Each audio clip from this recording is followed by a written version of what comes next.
Vote দিয়া এখানকার মানুষকে ভোট দিয়া পশ্চিমবঙ্গ সরকারকে তৈরি করেছি আমরা স্বাধীনে বাস করবো বলে। আর আমাদের উপরে অন্যায় অত্যাচার এরকম দিল্লি সরকার এরকম সন্ত্রাস নাগরিক যাদের ভোট দিয়ে তৈরি হয়েছে কেন্দ্র সরকার তাদেরকে আজ দাঁড় করিয়ে দিয়েছে এই হিয়ারিং এর লাইনে। কে নেবে? Who will be the responsible for this? এই মুহূর্তে দাঁড়িয়ে রয়েছি মুর্শিদাবাদের গোরপাড়ার একটি এসআর এর হিয়ারিং সেন্টারে। হ্যাঁ, এই হিয়ারিং সেন্টারে অর্থাৎ হিয়ারিং এর নাম করে বিভ্রাটে ফেলছে সাধারণ মানুষকে কেন্দ্র সরকার, এমনটাই দাবি সাধারণ মানুষের।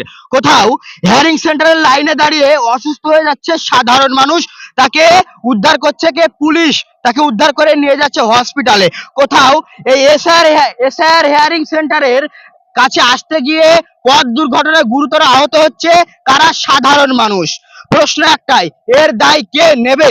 নেবে কেন্দ্র সরকার, নেবে ইলেকশন কমিশন? এরা কারা? এই যে যারা সাধারণ মানুষ যারা দাঁড়িয়ে আছে এখানে, এরা দিন আনে দিন খায়, অর্থাৎ সাধারণ ভোটার। তাদেরকে ধরানো হয়েছে হিয়ারিং এর নোটিশ। তারা তাদের কাজ বাদ দিয়ে কিন্তু গোটা দিন অর্থাৎ সকাল থেকে শুরু করে, আমার ক্যামেরা পার্সনকে একবার দেখাতে বলবো, কেউ বসে আছে, কেউ এসআর এর লাইনে দাঁড়িয়ে আছে। তারা দিন আনে দিন খায় সেই নাগরিক যাদের ভোট দিয়ে তৈরি হয়েছে কেন্দ্র সরকার, যাদের ভোটে তৈরি হয়েছে রাজ্য সরকার, তাদেরকে আজ দাঁড় করিয়ে দিয়েছে এই হিয়ারিং এর লাইনে। প্রশ্ন একটাই, তাহলে তারা এতদিন ভোট দিল, সেই ভোট কোথায় গেল? কাদের ভোটে? তারা কি আদৌ বাংলাদেশি? বাংলাদেশি হলে এতদিন এখানে কিভাবে আসলো? তাদের ভোটার কার্ড হলো কিভাবে? প্রশ্ন তুলছে সাধারণ মানুষ। কিছু মানুষ বলছেন যে এসআর এর টেনশনে কিন্তু তারা অসুস্থ হয়ে গেছেন। আমরা খবর তুলে ধরেছি এর আগেও যে এসআর এর লাইনে দাঁড়িয়ে অসুস্থ হয়ে গিয়েছে। আজকে অর্থাৎ 27শে জানুয়ারি এই সাগরপাড়ার এসআর সেন্টারে আসতে গিয়ে সাগরপাড়ায় পথ দুর্ঘটনায় গুরুতর আহত হয়েছে একাধিক ব্যক্তি। জলঙ্গিতে পাশাপাশি এসআর সেন্টারের লাইনে দাঁড়িয়ে গুরুতর অসুস্থ হয়েছেন এক বৃদ্ধ মহিলা, তাকে উদ্ধার করেছে জলঙ্গি থানার পুলিশ। প্রশ্ন একটাই, এই যে একের পর এক হয়রানি, এর দায় কে নেবে? মেনে নেবে কেন্দ্র সরকার, মেনে নেবে ইলেকশন কমিশন? আমরা কথা বলে নেওয়ার চেষ্টা করব সাধারণ মানুষের কাছ থেকে, যিনারা কিন্তু সকাল থেকে লাইনে দাঁড়িয়ে আছেন। তারা খাওয়া নেই, দাওয়া নেই, তাদের কাজ বাদ দিয়ে কিন্তু তারা দাঁড়িয়ে আছে কি করতে? যে তারা ভারতের নাগরিক, ভারতে জন্মগ্রহণ করেছে, তাদের বাবা ভারতে জন্মগ্রহণ করেছে, মা ভারতে জন্মগ্রহণ করেছে, তাদের দাদু ভারতে জন্মগ্রহণ করেছে, তা সত্ত্বেও কিন্তু তাদেরকে এসআর এর লাইনে দাঁড় করেছে কে? এই কেন্দ্র সরকার। প্রশ্ন তুলছে। আচ্ছা, কখন থেকে এসেছেন? 10টার সময়। কি করতে এসেছেন? এই তো এসআর আচ্ছা, আপনার কি ডকুমেন্টস নেই? আছে, কি কারণে নোটিশ দিয়েছে আপনাকে? নাম ভুলের লাগে। নাম ভুলের জন্য আপনাকে এই লাইনে? কখন থেকে আছেন?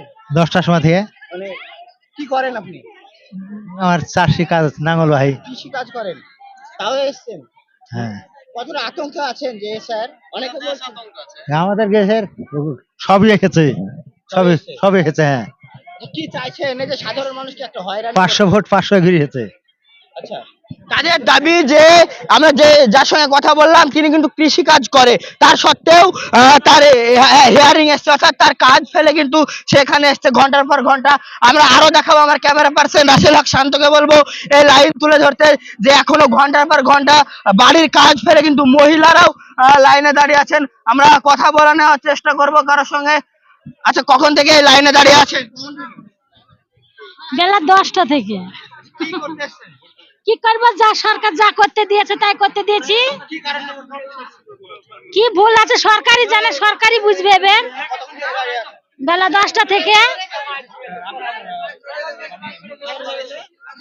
নোটিশ এসেছে, আপনার 15 দিন হয়েছে এরকম করেছিল, জমা দিয়েছিল, আবার ঘুরে এসেছে। অর্থাৎ তারা তাদের দাবি যে এসআর এর ফর্ম ফিল আপ করেছিল, সে ফর্ম কিন্তু ঘুরে এসেছে, অর্থাৎ নাম ভুল থাকার কারণে কিন্তু হিয়ারিং নাম আসছে সাধারণ মানুষের। আমরা দেখাবো সে লাইন দেখাবো। অর্থাৎ আচ্ছা, কতক্ষণ থেকে এসেছেন? ওই 11টার সময়। কি করতে এসেছেন? ওই যে ভেরিফিকেশনে, কিসের ভেরিফিকেশন? Voter verification, SIR. কোথায় বাড়ি আপনার? আমার বাড়ি কাজীপাড়া। মানে কি কারণে এসেছে নোটিশ? নোটিশ এসছে বিভিন্ন কারণে, বিভিন্ন ধরনের বিভিন্ন কারণে, সবার হয়ে এসছি আমরা সবাই। কখন এসেছেন? 11টা। 11টা থেকে দাঁড়িয়ে আছেন? আপনার নাম? আমার নাম তাপস ঘোষ।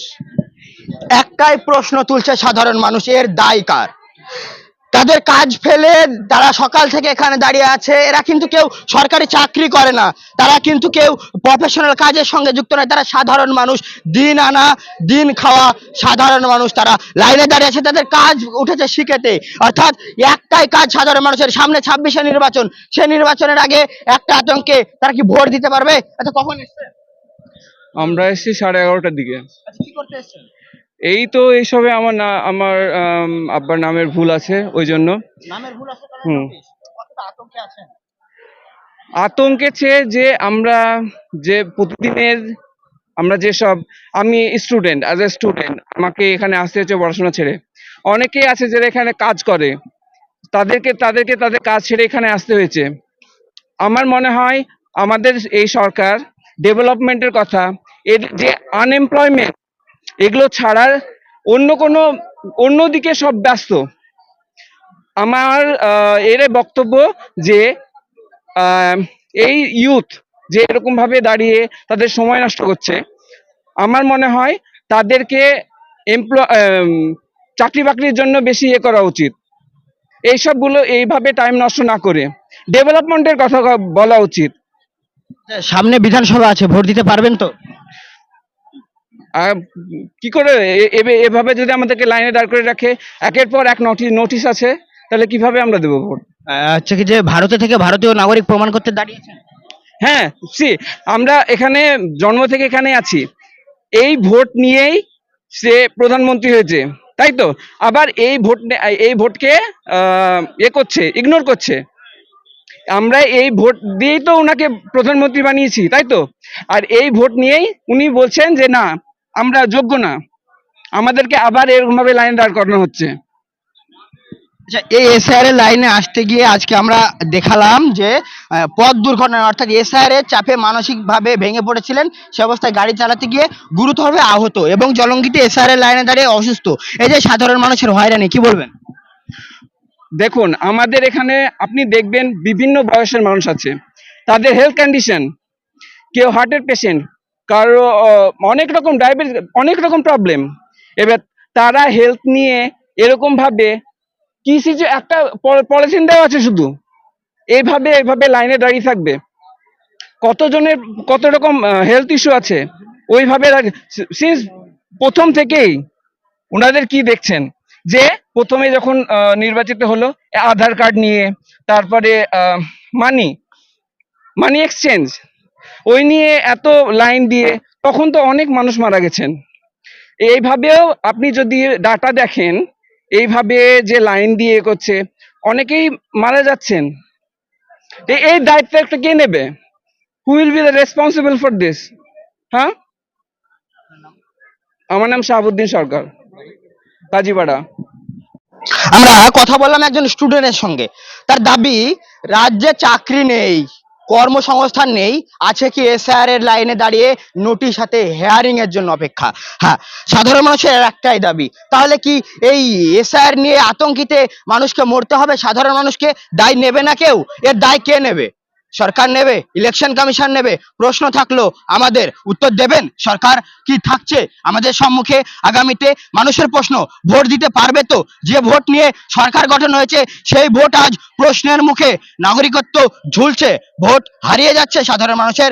সাগরপাড়া থেকে ক্যামেরায় শান্তর সঙ্গে তৌকির আহমেদ, নিউজ 21 বাংলা।